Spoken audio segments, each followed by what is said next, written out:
June and the whale shark. I'm so excited to be quilting this with you guys today. Now, this month our focus is on stitch in the ditch. Let's talk about the 3 reasons why you might stitch in the ditch on a quilt. Now, this is a little bit of a unique example because it's a mini quilt, but you'll get the idea. 3 reasons. First of all, you might stitch in the ditch after basting and before adding more detailed quilting in order to secure your quilt top. Now, I personally am rather preferential for spray-based, and it reduces your risk of shift a lot. But especially if you prefer something like pin basting, stitch in the ditch can be a wonderful way to make sure that as you add more quilting, that you're not going to end up with a wonky quilt top that drags down to one side. All right.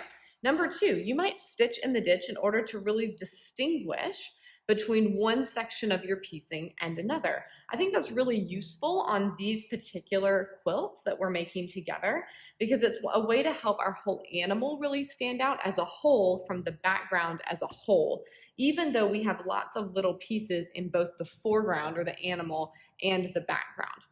Third, you may use stitch in the ditch if you have bulky areas of piecing that are not suited for more detailed free motion quilting.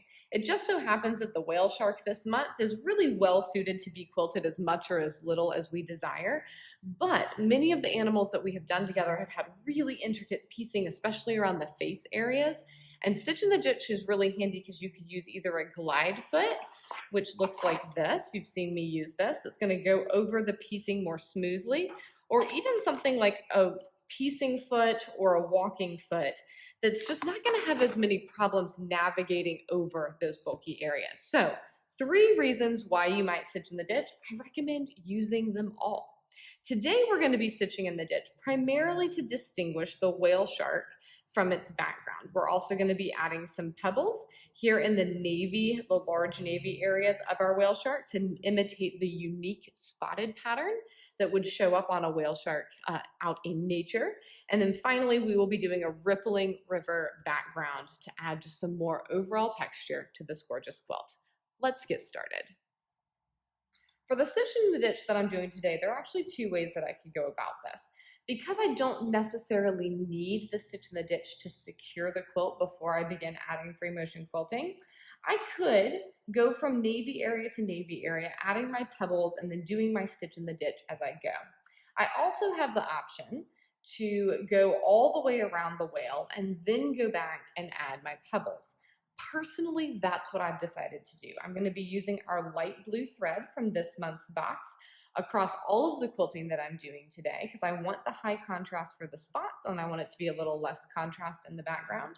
And I have opted not only to go all the way around with my stitch in the ditch and then go back and figure out my pebbles, but I've also opted to put on my ruler foot versus a different free motion quilting foot or a glide foot so that I can have my 4-in-1 quilting ruler here handy in case I want to use it to guide me along some of these straight lines. With a steady hand, you don't necessarily need to have a ruler in order to do some good stitch in the ditch with a free motion quilting foot, but I think it's going to be helpful just based on some of the shapes we're working with today. Stitch in the ditch like this could also be done, again, using a piecing foot or a walking foot. There's lots of options. Remember that when it comes to free motion quilting, there's very rarely an absolute must-do-it one-way kind of formula. Usually there's lots of different options and I recommend that you experiment and figure out what works best for you. Now, let's start quilting.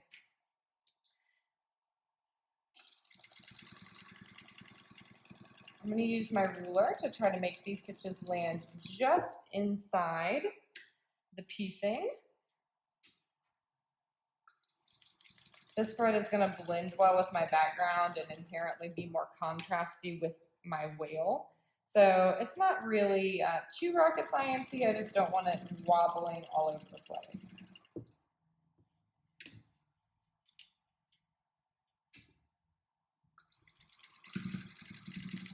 You notice that little jump as I'm stitching this because there was a little thick spot right there. Just be careful if you're having to navigate an area like that you don't tug too hard and make a big, big stitch.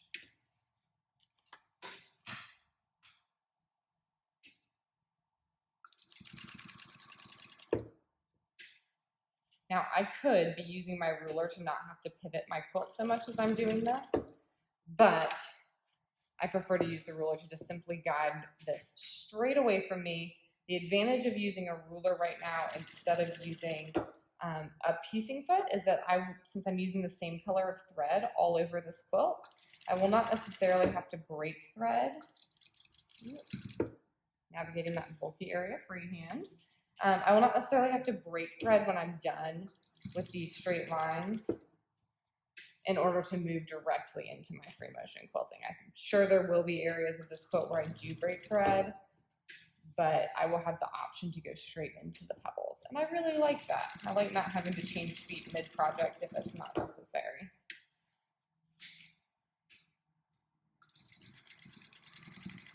You'll notice that because of these bulky seams, I'm not landing perfectly in the ditch every single time. That's okay. Remember, practice makes progress. So, working with a ruler and bulky seams, I could get smoother at this, but also we're not aiming for perfection here. Right there, I got kind of steered off into the side by that bulky seam.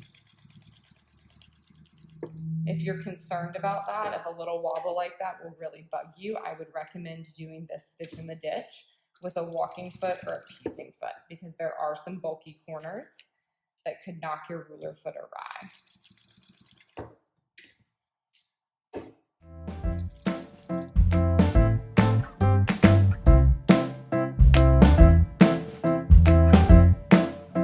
Because we're going to begin adding these pebbles.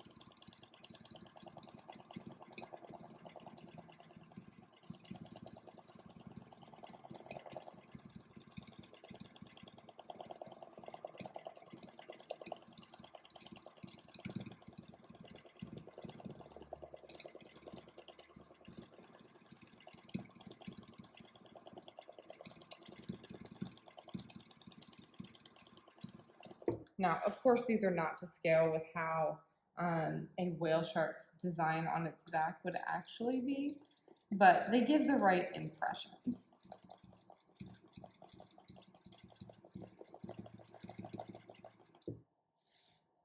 Here, I'm going to choose to go back up and down to this next navy section, and then I'm going to aim to finish my pebbles here.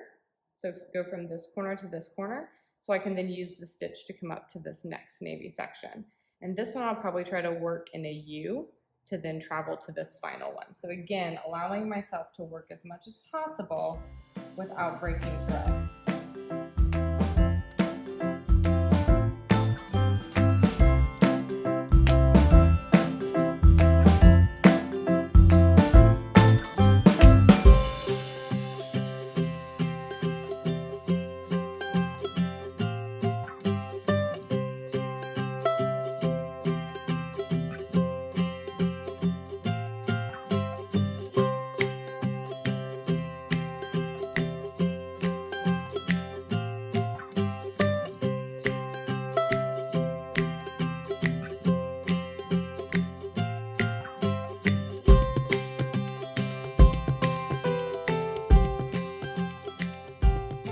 Now, if you, like me, two things. One, find that your pebbles are not perfect because tiny pebbles like this are really hard. That's okay. They will get better with practice. I could recommend lots of doodling and warming up first if you want them to be more crisp. If you're like, my pebbles are just not going to be perfect and I don't necessarily want it to show so much, then you could use a more matching thread for this portion of your quilting. The other thing is, if you, like me, find these small pebbles difficult and know that you're not maintaining your best posture while you're quilting them, after you finish, go ahead and take a break, stretch your body, readjust your posture, drink some water, and then come back to quilt some Rippling River with me. Now, Rippling River is honestly a fabulous motif. We're going to use wavy lines in order to create different sections, and then we're going to connect them with a little bouncing, echoing, partial paisley shape. And the result is going to be an effect that looks a lot like the rippling surface of the water.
Finally, as you may have observed as I was working on this rippling river pattern, stitching in the ditch can also be used as a highway or a path when you are working on your quilt, so that you can work large areas of your quilt at a time without breaking thread. All right, Rockstar, enjoy working on your whale shark.